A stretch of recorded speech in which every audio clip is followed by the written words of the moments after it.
It's always nice to capture an opponent's piece for free, or win material from a good trade. In many positions, you will have several options to trade pieces, but a lot of these choices can be bad. Being able to avoid making bad trades is essential for chess improvement. In this position, White has 4 options to trade, but 3 of the captures are bad. White can play knight takes b5, rook takes d6, or rook takes e6. In all 3 cases, White is trading a more valuable piece for a less valuable piece, losing material in the process. Can you find the one good trade in the position for White? Did you notice White's powerful bishop on g2 pointing at the rook on a8? After bishop takes a8 and rook takes a8, White has traded Black's more valuable rook for the less valuable bishop, so White has gained material and made a good trade. Let's take a look at some other examples of avoiding bad trades. In this position, with Black to move, Black should focus on completing development with knight f6 and castling. Instead, Black notices a tempting check and plays bishop takes f2 check. Black trades a bishop for a pawn, generally a very bad trade, hoping to set up an attack against White's king. After king takes f2, White's king has lost the right to castle, but as we'll see, White's king's safety issues are short-lived, and Black will simply be down material.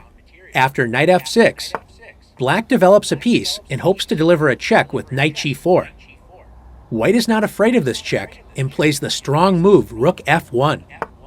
White prepares to bring the king to safety, so after knight g4 check, White can play king g1.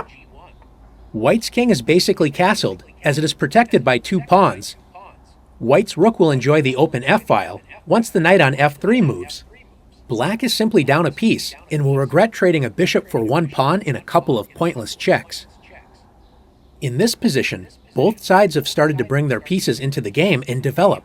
White should focus on developing the kingside pieces and prepare to castle.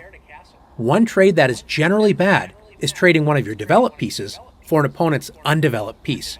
Notice that White can capture Black's knight with bishop takes b8.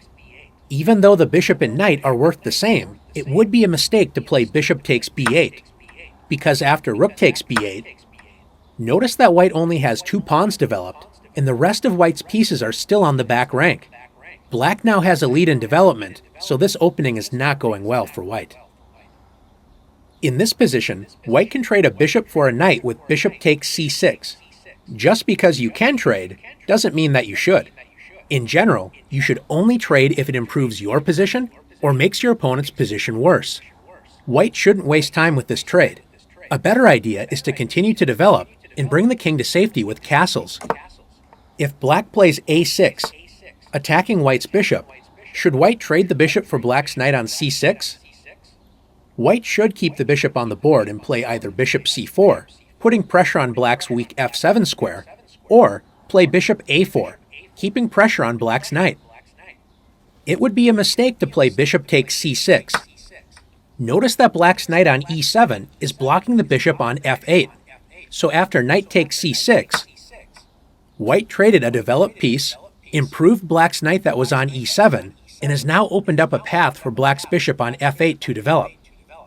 Since this trade made White's position worse and improved Black's position, this was a bad trade for White. Let's look at one more example together. We already mentioned that trading one of your developed pieces for an undeveloped piece is typically not a good idea. Does this mean that it is always a bad idea? Not always. If you have a good reason to make a trade, don't be afraid to do it. In this position, Black could play bishop b4, developing a piece and checking the White king.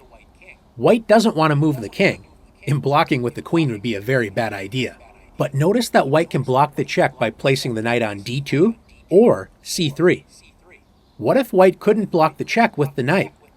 Black trades the strong bishop on f5 for the undeveloped knight with bishop takes b1. After White captures with the rook or the queen, let's say queen takes b1. Now Black can play bishop b4 check. White's king is forced to run, so after king d1, and Black castles, Black's king safely finds shelter behind 3 pawns. White's king, on the other hand, is stuck in the middle of the board and may be a target for a future attack. Now that you've learned how to avoid making bad trades, it's time to put your skills to the test.